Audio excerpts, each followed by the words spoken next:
সকালের জলখাবারটা রোজ আমি বানালেও আজকে শাশুড়ি মা বাড়িতে সবার জন্য বানাচ্ছেন ব্রেকফাস্ট।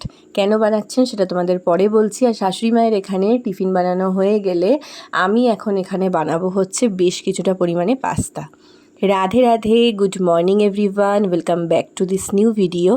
আমাদের জন্য খাবার বানানো হয়েছে, তার কারণ আমরা একটু পরেই খেয়ে বেরোবো। আজকে আমাদের এইমস যাওয়ার আছে, বাবার ডক্টর দেখানোর জন্য একটা ডেট নেওয়ার আছে, তো সেই জন্য আমরা আজকে যাব।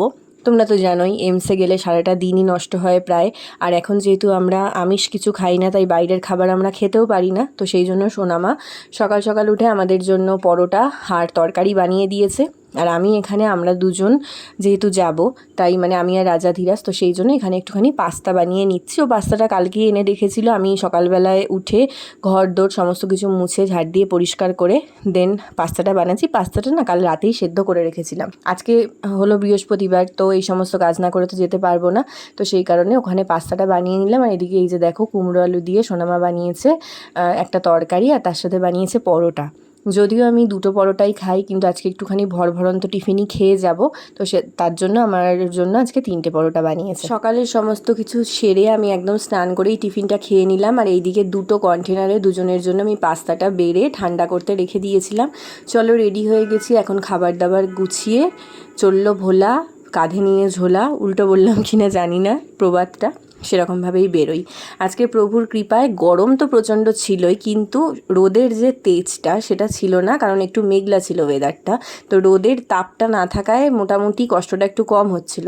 কিন্তু দেখো, এই কথাটা বলতে বলতে এদিকে এখন রোদ উঠে গেছে, তো কি আর করা যাবে, চলো যেতে তো হবেই। বেরিয়ে যখন পড়েছি, আমরা আজকে একটু লেট করেই বেরিয়েছিলাম, যেহেতু অনেক কাজকর্ম ছিল। তো গিয়ে স্টেশনে দেখলাম যথেষ্ট ভিড় আছে, আর ট্রেন ঠিক টাইমে চলে এসেছিলো। কল্যাণী স্টেশনে পৌঁছে দেখলাম যে আবার আকাশটা কালো করে এসেছে, আর এখানে অতটা গরমও লাগছে না, বেশ সুন্দর একটা ঠান্ডা ঠান্ডা হাওয়া দিচ্ছে। তো মোটামুটিভাবে ঠিক মতন আমরা পৌঁছে গেছি। আর এইমসের অটো তো সবসময় অ্যাভেলেবেল থাকে, তো অটো স্ট্যান্ডে গিয়ে অটোতে উঠে পড়লাম। একটু বসে থাকতে হয়, এই যা।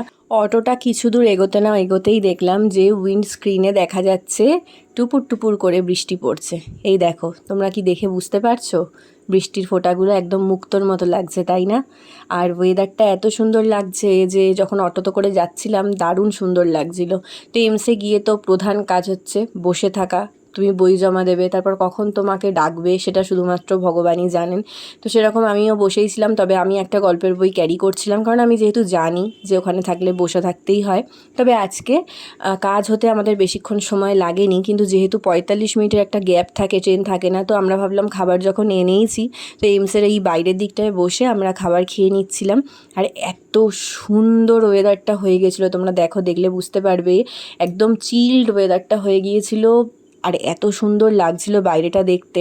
তোমরা এইমসে যারা গেছো তারা জানো যে এখানকার পরিবেশটা কতটা সুন্দর। যদি মন খারাপও থাকে না, এই রাস্তায় হাঁটলেই কিন্তু মন ভালো হয়ে যায়। এরপর ফেরার অটো ধরতেই দেখলাম যে ঝড় উঠে গেছে। তোমরা কতটা বুঝতে পারছো ক্যামেরাতে আমি জানি না, ভালোই ঝড় উঠে গিয়েছিল, সব এদিক ওদিক ওলটপালট হয়ে গিয়েছিল। কিন্তু এত কিছুর পরেও এই ওয়েদারটা এতটাই ভালো ছিল যে আমার তো একদমই বাড়ি ফিরতে ইচ্ছা করছিল না, মনে হচ্ছিল কিছুক্ষণ বাইরে এইভাবে বসে থাকি। আমরা প্রত্যেকটা মানুষই আমাদের জীবনে কি কি পেয়েছি তার চাইতে অনেক বেশি হিসাব করি কি কি পাইনি। আমাদের সাধারণ জীবনে অনেক কিছু না পাওয়ার মধ্যে এই সামান্য মেঘলা ওয়েদার, একটু বৃষ্টির ফোঁটা আমাদের কাছে অনেক বড় পাওয়া।